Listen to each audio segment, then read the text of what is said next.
lucky enough to have Eric Hart with us. He is the state director of Wolfpack, Michigan, and he is also here to also talk about the social arm of TYT Detroit, which you can find at tyt.com. Hope I did that right, Eric. Eric, thank you. Like I told you off air, my main show, Some Say with Tom and Nikki, is huge supporters of Wolfpack. We talk about it constantly, and to finally have somebody from Wolfpack and be able to talk to somebody, especially a director like yourself, and from my home state, it's really appreciated. So thank you for doing this. Yeah, thanks you for having me. Yep, and not a problem. And here's what I wanted to start off with.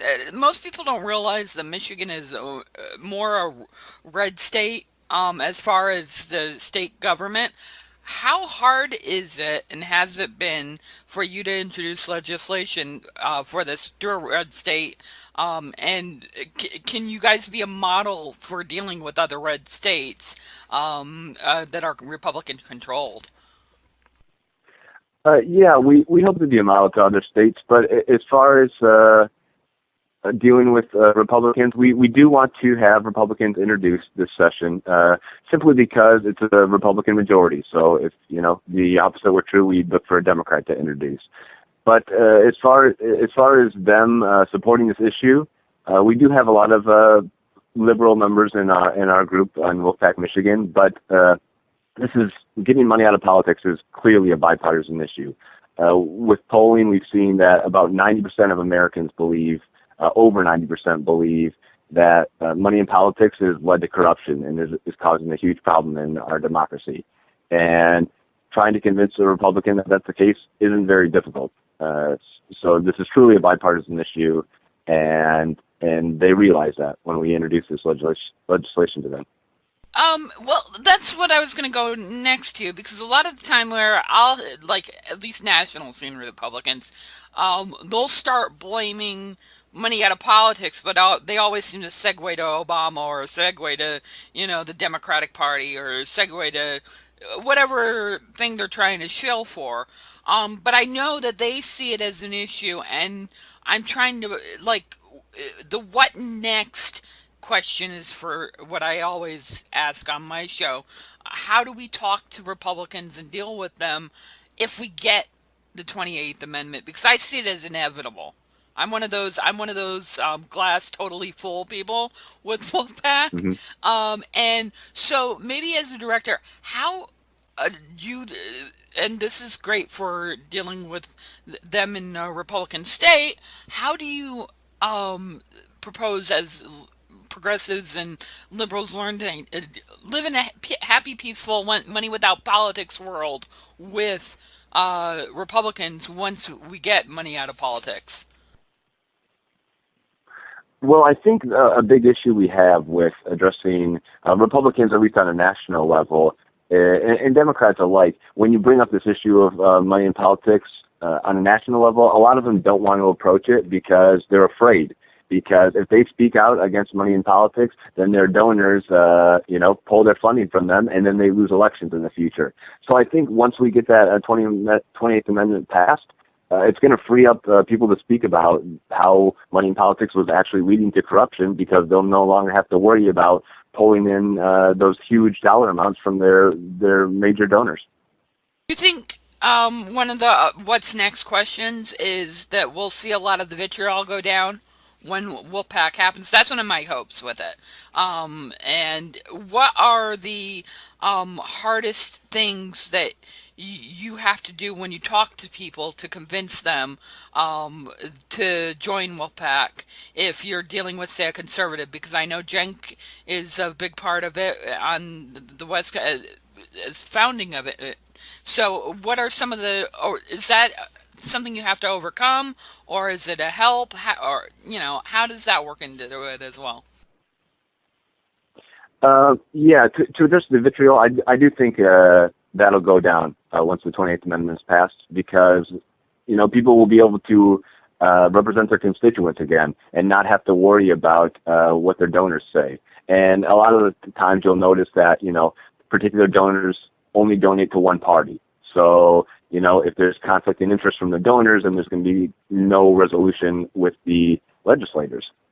And as far as discussing to Republicans on the state level, it's interesting because they both oppose money in politics, but you have to understand they usually will oppose it for different reasons. I mean, they'll look at their opponents and say, the other party, and say, okay, I see them getting money, and this is the problem it's causing on their side of the aisle. And they may acknowledge that it's an issue on their own side of the aisle as well, but they'll initially at least give you the acknowledgement that, yes, I understand money in politics is a problem for the other party. Okay. All right. And is how with Jenk being the head of it and being seen as somebody who's boisterous and stuff like that, does that help or hinder sometimes, or does that when you get on the state level it doesn't even matter because they want to help to get money out of politics, which is the larger issue. Yeah, I mean, on the state level, we don't have the problem of the corruption that we have on the national level. So if someone who, even though they're a loud progressive mouthpiece, uh, people look at the legislation and say, this is a good legislation, and I know this is coming from someone who politically is different-minded from me. This still is something I support, and they go forward from there.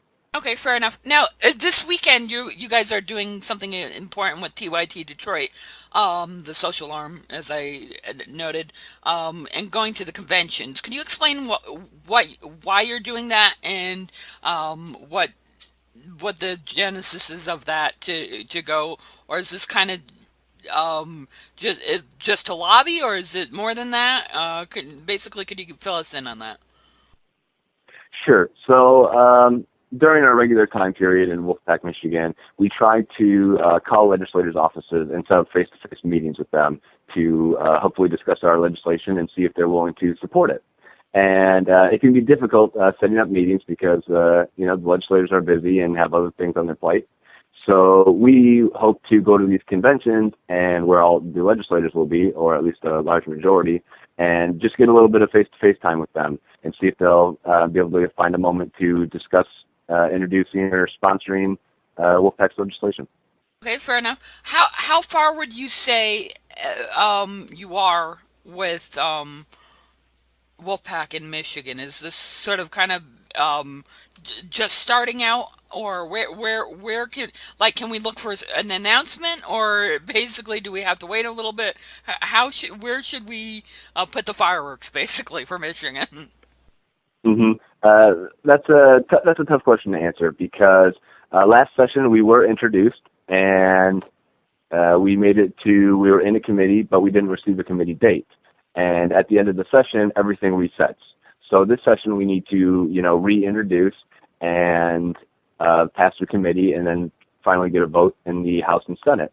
And it's tough to say exactly where we are because, we're looking at someone right now from the Republican Party who may possibly introduce, and we found definitely a few co-sponsors from both sides of the aisle. And so as soon as we get that introduction, the ball can start rolling immediately. And we can see some progress real quickly when it started from, 0 to 60. Some because the Michigan is my new home. I've started in Connecticut and moved to Vegas, and now I'm back in Michigan. So I love seeing a state that's really working hard with Wolfpack, and it's an interesting model to see. I find it interesting only more so dealing in a red state, which a lot of people don't realize how red Michigan is with the legislative branch and the supermajority. And hopefully you can carry that to show other states how to deal with that.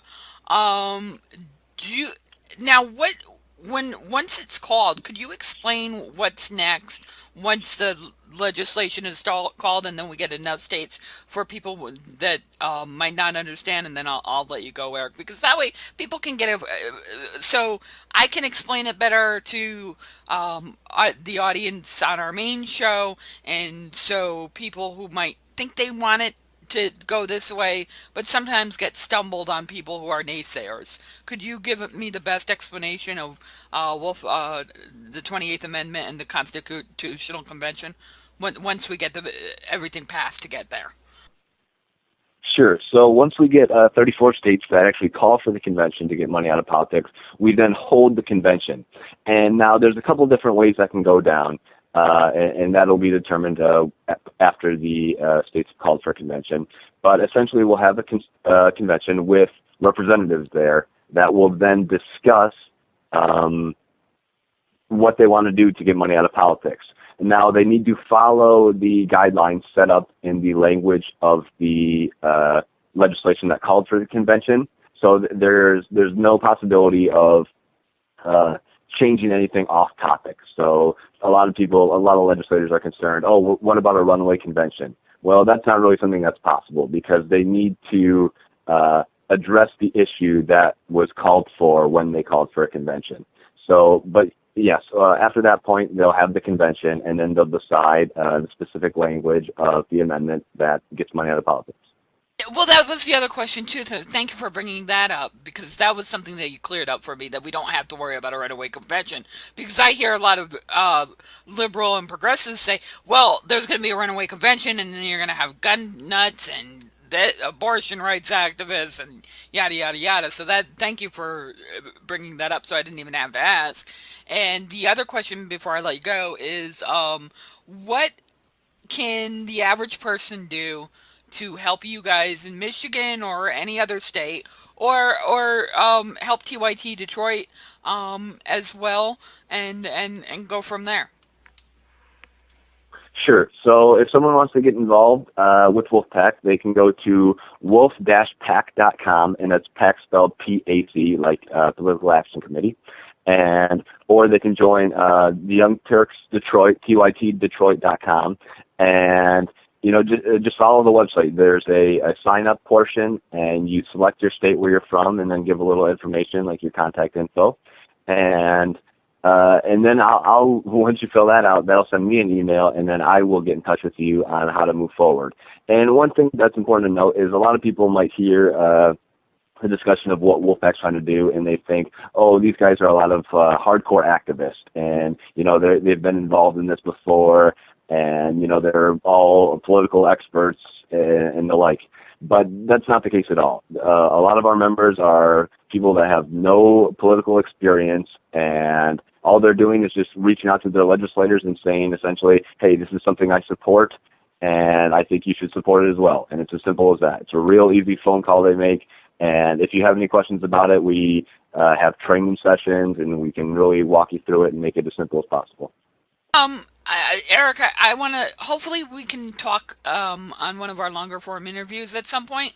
But I know you got to get up in the morning, and I really appreciate you coming on so late at night on the Lately Show with me. So thank you for that. And this interview will be up right after we're done with the show, and I'll send a link to Nancy for that. But thank you again for joining me tonight, Eric. And hopefully, we can do this again when you have more time. Yeah, sure thing. Thanks for having me. No problem. Thank you, man.